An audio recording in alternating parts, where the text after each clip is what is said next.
So today, iconic rapper Tupac Shakur was shot here in Las Vegas. The rapper was shot inside of a BMW while stopped at a red light on Koval and Flamingo. We all know the story. He then died 6 days later. The shooting happened after a Mike Tyson fight against Bruce Sheldon at MGM Grand. And then there was a brawl inside of the lobby right after that fight. Tupac was in the car with Marion Suge Knight, who was grazed by a bullet. No one has ever been arrested for Tupac's murder. Police reports, a white car, possibly a Lincoln or a Cadillac, pulled up beside Suge's BMW. A gun emerged from the back seat, aimed at Tupac's side of the car, followed by a hail of bullets. The bullets tear through his chest, hit his hand, tear through his side and rib cage. And then what'd you see? Blood. What'd you see?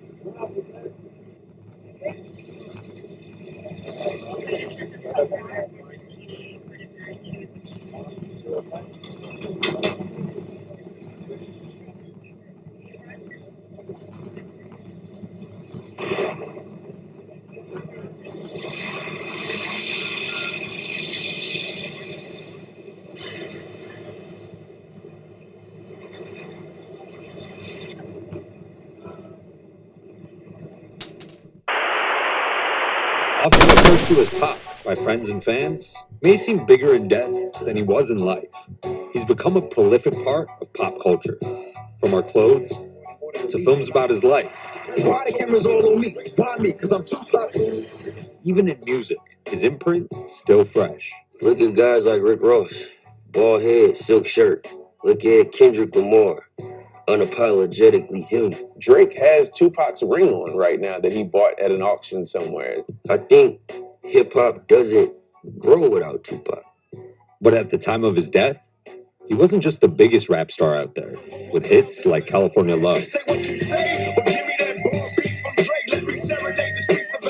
And breaking through in films like Juice. Check yourself, Q.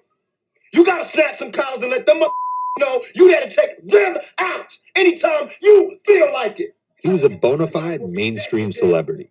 This is a superstar who is somehow about to take a megastar turn. That's very rare.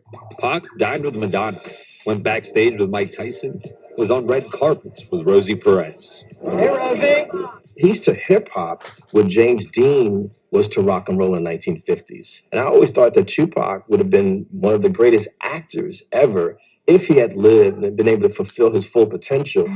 But it all came crashing down on September 7th, 1996, when Tupac was fatally shot near the Las Vegas Strip. He's a human being. He was shot by real bullets from a real gun. And we're supposed to sit up and play guessing games with you? Call me when it's solved.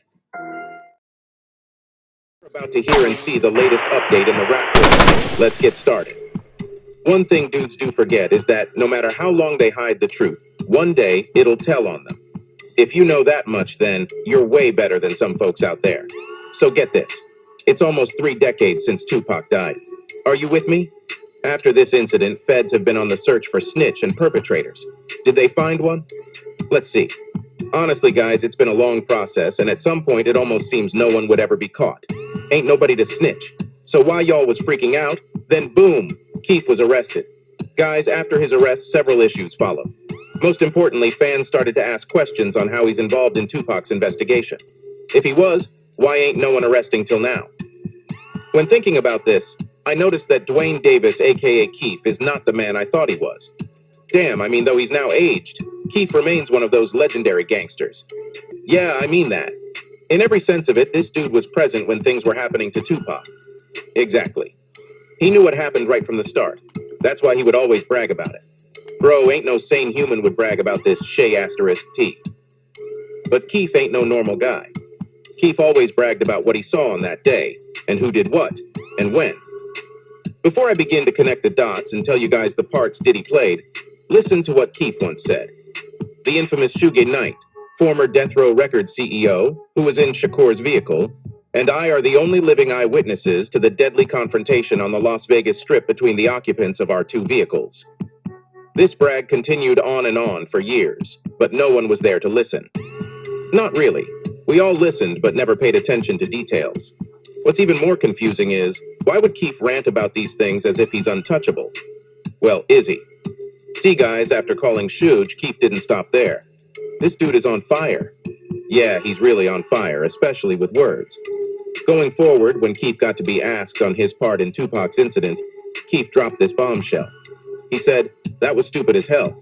He said he'd give us anything for these guys' head, you know. And he said it in front of all those people. I couldn't believe it. When he told me, I said we wanted $1 million. In this statement, Keith tell on Diddy as the sponsor of what happened to Tupac. You got yourself a job. Right on, huh? Hey, where the seatbelts at? Don't worry. They won't be necessary. Hey, man, how you work this radio?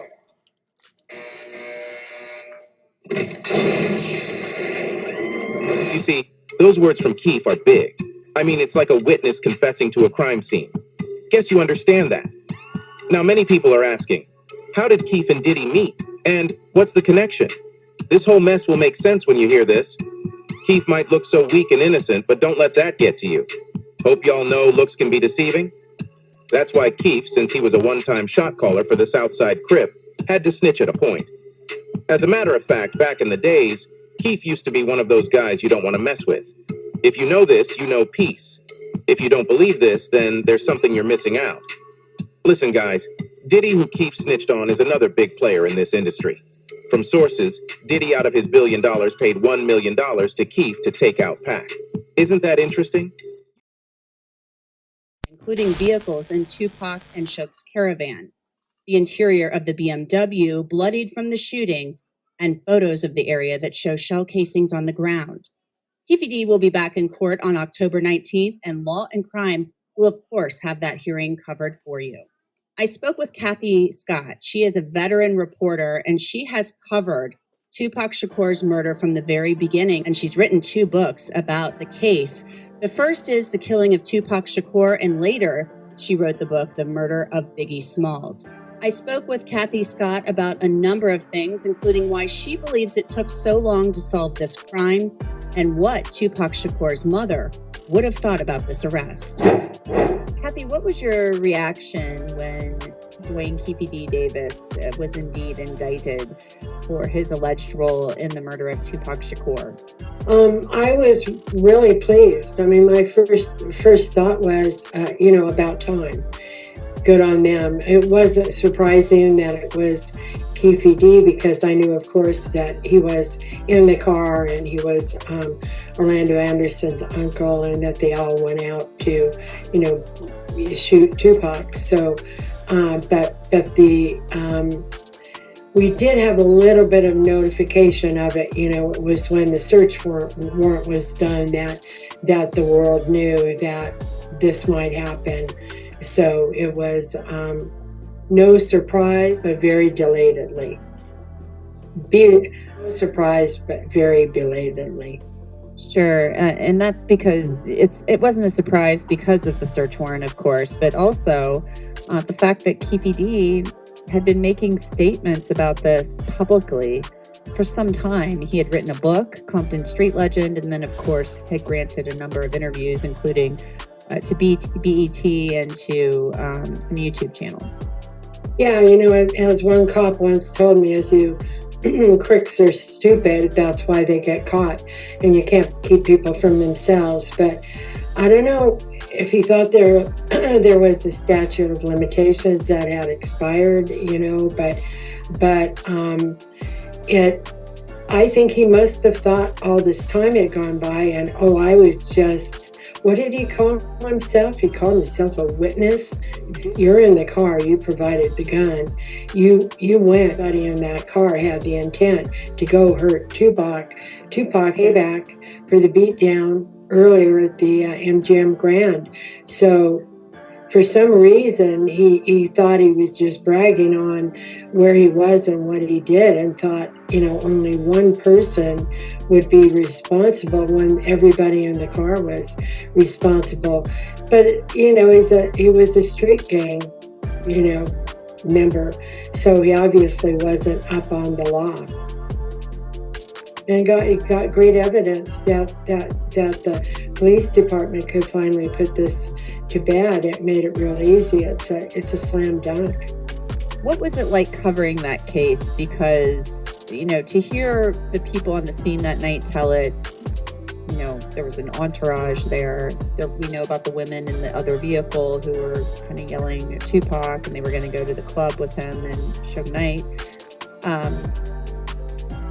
They said nobody's talking, nobody saw anything, even though there's a bunch of people there. And Suge Knight, we know from Keefe D, looked him straight in the eyes and saw him. At least that's what Keefe D says. So covering this case as a reporter, did you sense frustration? Were you frustrated at times?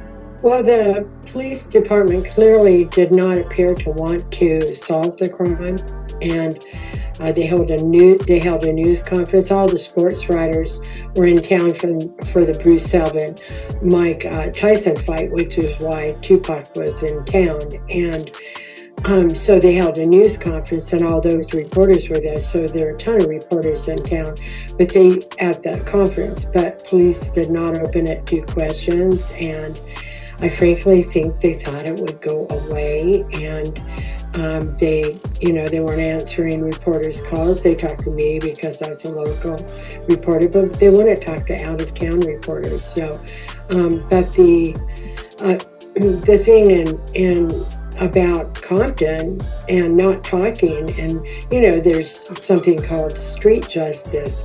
The next day, the Bloods went out and got into a shooting match and did all kinds of drive-by shootings. And one of the guys in the car, when Tupac was shot, he was shot on the streets of Compton a day or two.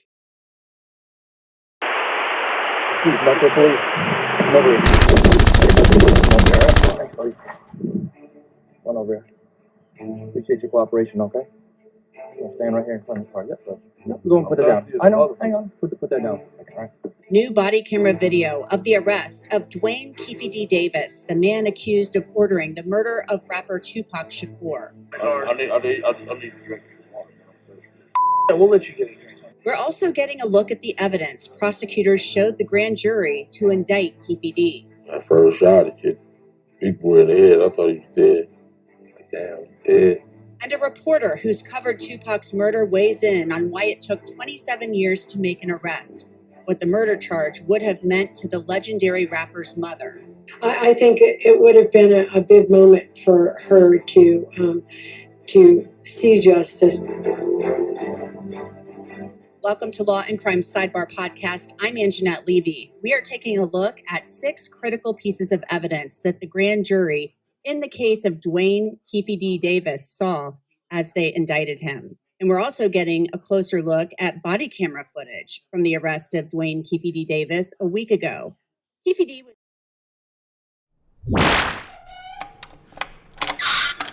Y'all was actually waiting at 616 for Tupac and Orlando can fight, right? Yeah. Tell me about that, because Orlando actually wanted to fight Tupac, right? Yeah, he's going to get his ass knocked out. So I ain't had hands. One punch. Oh, for real? He had hands? Oh, hell yeah, like God. Yeah. So tell me about that. Orlando saying he wanted to fight Tupac and have a heads up with him. We was just, I was going to tell Suge, let him get out. That's all. He's just going to beat his ass. Then Keefe D. talks about how they spotted Tupac Shakur and Suge Knight driving down the street. Some women were yelling his name. Tupac, Tupac, and he was, and bullshit. A real he gonna be sitting down and set his ass down somewhere. You know what I'm saying? I'll be hanging out the window. Just want to be seen. Like we said, we put up to the stoplight, and they was making a right. It's about 17 cars. We just pulled up in the gutter lane and seen their ass. And I first shot it, hit big boy in the head. I thought he was dead. Like, damn, he dead. Dre, he was the one that was supposed to shoot, Tupac and Suge, but he got scared, right? No, he didn't really get scared. He wasn't ready for that. They was youngsters, man. Kids. But once again, y'all Crips, right? So he should be used to that, right, Dre? So why was he wasn't ready for that? But everybody got a role, man. Everybody ain't wasn't a the killer. shooter.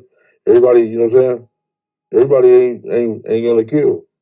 So Everybody he ain't with wasn't the that. shooter? No. Okay, so but he was the one that was supposed to shoot up Tupac and Suge, but for some reason he wasn't ready for it, so he gave the gun to Orlando, right? Something like that, yeah. And Orlando is the shooter. He's the known shooter. I mean, everybody know Orlando Anderson was a shooter. So Drake got cold feet. He didn't want to do it. He gave the gun to Orlando, and Orlando shot Tupac and Suge. Yeah, he did his thing, yeah. So there's Keefe D saying that basically his nephew, Orlando Anderson, shot at Tupac Shakur. The record reflects that Mr. Davis is present in custody. Mr. DiGiacomo and Mr. Bilal are here on behalf of the state. Mr. Davis, sir, have you retained counsel to represent you in this case?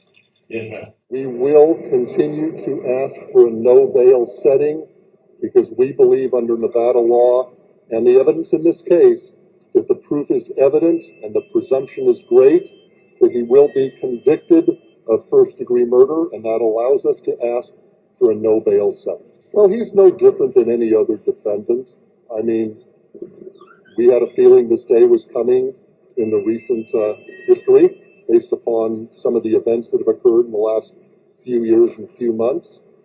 I like to see the person in person because on these cases, it's usually me that makes the ultimate decision on how to proceed. So I like to look at a person who's being charged with a crime in such a high-profile case. I like to look at their mannerisms. I like to look at their demeanor. I like to listen to them and kind of get a feel for their attitude. Well, it's a cold case. It's been lingering for 27 years, but I felt there was sufficient legally admissible evidence to move forward. That's why we presented it to a grand jury. The grand jury agreed that there was probable cause to return an indictment. But this case is like no other case.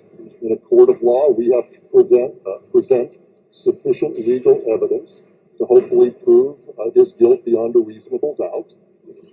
Any case that's 27 years old sometimes presents some challenges, but we feel very confident that the criminal justice system will work.